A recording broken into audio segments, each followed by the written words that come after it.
Good morning to all of you. हम लोग जो चैप्टर स्टार्ट किए थे, चैप्टर नंबर 4, की elements of a democratic government, तो जहाँ तक हम लोगों ने कल ख़त्म किया था वहाँ से हम लोग कंटिन्यू आगे कर रहे हैं। तो 207 page, last paragraph, need to resolve conflict. India is a country of diversity, people belong to different caste and religious life here. यानी भारत कैसा देश है? तो विभिन्नताओं वाला देश है, यानी यहाँ पे विभिन्न समुदाय, विभिन्न जाति धर्म से बिलोंग करने वाले लोग निवास करते हैं। People belong to different caste and religious live here, यानी लोग जो हैं विभिन्न जाति धर्म से, कास्ट से बिलोंग करते हैं और यहाँ पे रहते हैं। Generally people of lower castes are socially and economically backward. देखा गया है जनरली कि जो लोग लोअर कास्ट से बिलोंग करते हैं वो सामाजिक रूप से और इकोनॉमिकली रूप से वो बैकवर्ड होते हैं। They are at loggerheads with people of upper caste, यानी देखा गया है कि बैकवर्ड कास्ट और अपर कास्ट के बीच में जो है ये तनाव वाला, लॉगर हेड मतलब आपस में ये लोग भिड़ते रहते हैं। दो majority of Indians are Hindu, people following Islam, Christianity, Buddhism, Jainism and Sikhism have lived and prospered for centuries. यानी चूँकि हमारा देश कैसा है तो यहाँ हिंदू की संख्याएं ज़्यादा हैं, साथ ही साथ यहाँ इस्लाम को फॉलो करने वाले भी हैं, क्रिश्चियनिटी, बुद्धिज्म, जैनिज्म और सिखिज्म को फॉलो करने वाले लोग यहाँ पे भी निवास करते हैं, रहते हैं। Besides there are other sects and sub sects, more than 1600 language are spoken in India. India में 1600 से अधिक भाषाओं में लोग इसका इस्तेमाल करते हैं बातचीत के लिए, या इस 1600 से अधिक भाषा बोलते हैं। Out of this 32 language are spoken by more than 1 lakh people, जिसमें से 32 लैंग्वेज ऐसे हैं जो 1 लाख लोग से अधिक के द्वारा बोला जाता है। The government has recognise 22 language as official language. सरकार ने 22 लैंग्वेज को ऑफिशियल लैंग्वेज घोषित कर रखा है। Majority of people in North India speak Hindi, whereas those in South India speak Tamil Nadu, Tamil, Kannada in Karnataka, Malayalam in Kerala और तेलुगु इन आंध्र प्रदेश। यानी हमारे भारत के नॉर्थ पार्ट के जो मैक्सिमम लोग हैं, मेजोरिटी लोग, वो हिंदी भाषा का इस्तेमाल करते हैं। वहीं पे साउथ इंडिया में तमिल भाषा का इस्तेमाल तमिलनाडु के लोग करते हैं, कर्नाटका के लोग कन्नड़ भाषा का इस्तेमाल करते हैं, केरल के लोग मलयालम भाषा का इस्तेमाल करते हैं और आंध्र प्रदेश के लोग तेलुगु का इस्तेमाल करते हैं। Apart from those differences we have regional imbalance in development. यानी अपार्ट फ्रॉम दोज डिफरेंसेस, यानी भाषा में जो डिफरेंसेस हैं, इसके अलावा भी हमारे रीजनल इम्बैलेंस जो हैं वो डेवलपमेंट को रोकते हैं, अवरुद्ध करते हैं। Generally speaking, north western and southern state of India are more developed than the eastern state. यानी इंडिया के जो नॉर्थ वेस्टर्न पार्ट है और साउदर्न पार्ट जो है वो ज़्यादा डेवलप्ड है। किससे? तो इंडिया के ईस्टर्न स्टेट से। ईस्टर्न स्टेट आपके असम वगैरह की साइड के स्टेट्स हुए हैं, यानी ईस्टर्न स्टेट्स के जो भी राज्य हैं उनसे अधिक डेवलप्ड कौन है? तो नॉर्थ वेस्टर्न पार्ट और साउदर्न पार्ट इंडिया के जो स्टेट्स हैं वो ज़्यादा डेवलप्ड हैं। Therefore conflicts and tension are natural in Indian society। इसी के लिए इंडियन सोसाइटी में जो कन्फ्लिक्ट है या टेंशन है ये नेचुरल है। Caste and religious conflict are most common. Let's learn by example. Caste and religious conflict, यानी कास्ट के आधार पर या धर्म के आधार पर जो कन्फ्लिक्ट होता है, आपस में भिड़ंत, ये नॉर्मल है। इसको एक एग्जाम्पल के थ्रू देखिए। When the government decide to reserve 27% of job for the other backward caste conflict broke out. जब सरकार ने डिसाइड किया कि 27% किसी भी नौकरी में आरक्षण ओबीसी वाले को मिलेगा, तो इसी समय कास्ट कन्फ्लिक्ट ब्रोक आउट हुआ। People belonging to upper caste and lower caste organise demonstration, processions and public meetings for and against the order of the government. यानी ओबीसी को जो ये जॉब में 27% के जो आरक्षण मिले, इसके विपरीत यानी इसके अगेंस्ट में जो अपर कास्ट के लोग हैं या लोअर कास्ट के लोग, उन लोगों ने धरने किए, मीटिंग्स किए, गवर्नमेंट के इस ऑर्डर के खिलाफ। Eventually the supreme court interrupt and state the decision. और सुप्रीम कोर्ट जो हमारे इंडिया का सर्वोच्च न्यायालय है उसको इसमें हस्तक्षेप करना पड़ा और उसको स्टे लगाया। After a few years the supreme court gave a verdict in favour of OBC reservation. और कुछ सालों के बाद सुप्रीम कोर्ट ने ओबीसी रिजर्वेशन को सही ठहराया और उसके फेवर में डिसीजन दिया। Thus we find here that highest court of our country resolved the conflict। और यहाँ पे हमने देखा कि हमारे कंट्री की जो हाईएस्ट कोर्ट सुप्रीम कोर्ट है कन्फ्लिक्ट को क्या किया, ख़त्म किया या इसको सॉल्व आउट किया, रिजॉल्व किया। Religious processions and celebrations by one community sometimes cause tension and conflict. यानी रिलीजियस प्रोसेशन यानी जैसे आपने देखा होगा दुर्गा पूजा में जब भसावन होती है, माताओं को जब भसाने ले जाते हैं तो एक रैली टाइप की होती है, लोग ट्रैवल करते हैं एक जगह से दूसरे जगह भ्रमण करवा के। तो कभी कभी देखा गया है कि टेंशन क्रिएट हो जाता है। वो टेंशन इसलिए क्रिएट हो जाता है कि पर्व हिंदू का है लेकिन जब वो भ्रमण होता है तो वो उसका रास्ता मुस्लिम डोमिनेटेड एरिया से होके होता है। या कभी मुहर्रम में जब भ्रमण होता है, ट्रैवल लोग करते हैं तो वो फेस्टिवल मुस्लिम का है लेकिन उनका जो एरिया होता है वो होता है हिंदू डोमिनेटेड एरिया से पास होता है।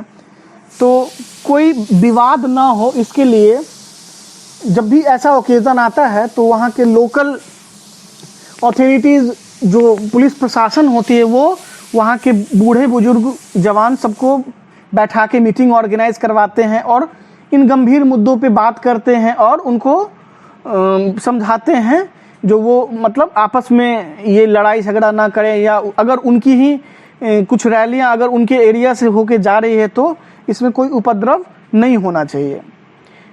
Durga Puja procession might pass through a Muslim dominated area.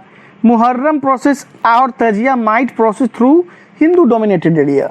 In such case, communal passing arise and flare up. Here, the police organize a meeting of elders of both communities, discuss various issues and appeal them to maintain peace. Police प्रशासन उनसे appeal करती है जो शांति बनाए रखें। The administration has the responsibility to maintain law and order. Police प्रशासन की responsibility होती है नियम कानून लॉ एंड ऑर्डर को मेंटेन करवाना। इक्वालिटी एंड जस्टिस देखिए, It is the duty of democratic government to provide equality and justice to all its citizens। यानी जो डेमोक्रेटिक गवर्नमेंट होती है उसकी ये कर्तव्य होती है, उसकी ड्यूटी होती है जो उस अपने सभी नागरिकों को वो इक्वलिटी और जस्टिस प्रोवाइड कराए। यानी किसी के लिए नियम कानून है, किसी के लिए नियम कानून नहीं, ऐसे नहीं होना चाहिए। नियम कानून सभी के लिए बराबर होगा, सबको न्याय मिलेगा। As the preamble to Indian Constitution provides, we secure to the city all its citizens justice, social, economical and political equality of status and of opportunity. There are various provisions in our constitution against discrimination and inequality। हमारे constitution में बहुत सारे ऐसे provision हैं किसके against में, तो discrimination और inequality। inequality मतलब छुआछूत या भेदभाव के अगेंस्ट में। The fundamental rights given in the constitution guarantee, यानी फंडामेंटल राइट जो हम लोग को राइट मिला है कॉन्स्टिट्यूशन के तरफ से, वो क्या गारंटी करती है? Guarantee justice and equality to all citizen. वो हमें क्या गारंटी देती है?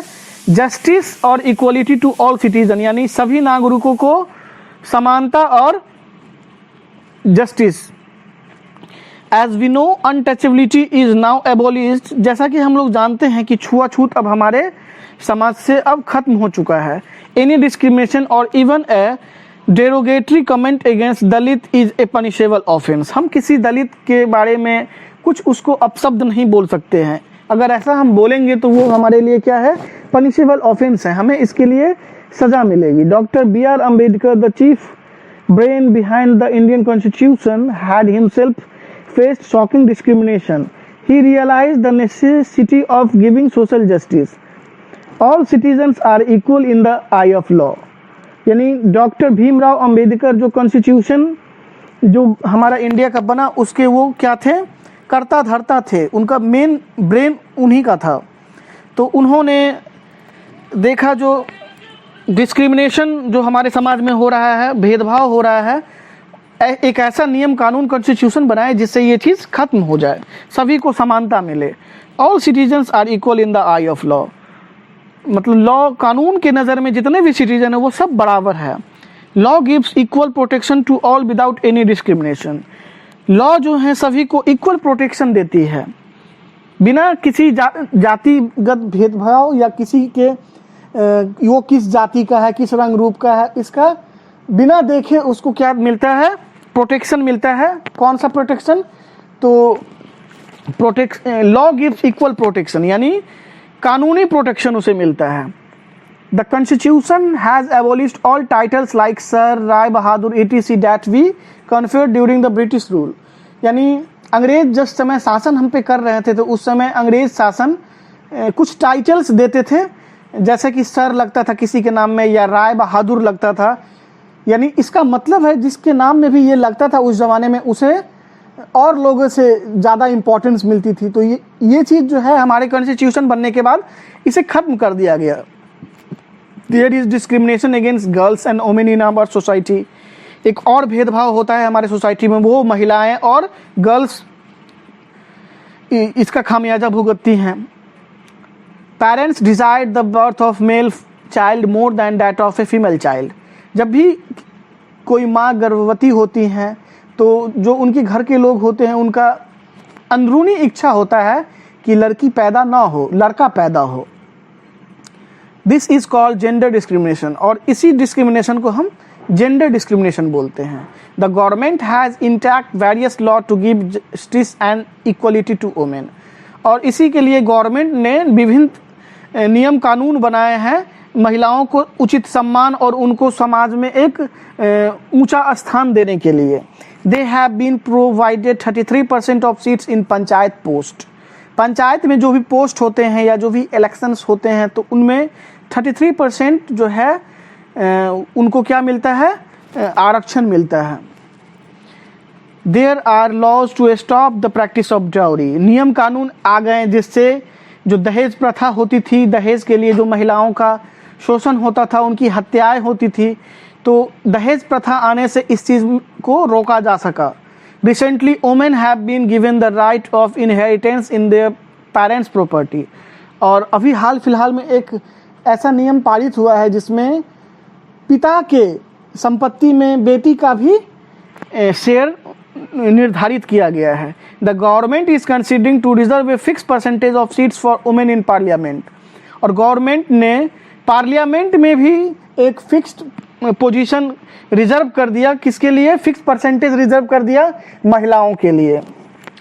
It is also the duty of citizen to sow the seeds of tolerance and brotherhood, everything can not be left to the law and administration, और इसी के साथ हम सिटीजन्स की भी कुछ ड्यूटी, कुछ नैतिक कर्तव्य होते हैं अपने आपसी भाईचारे को कायम रखने के लिए।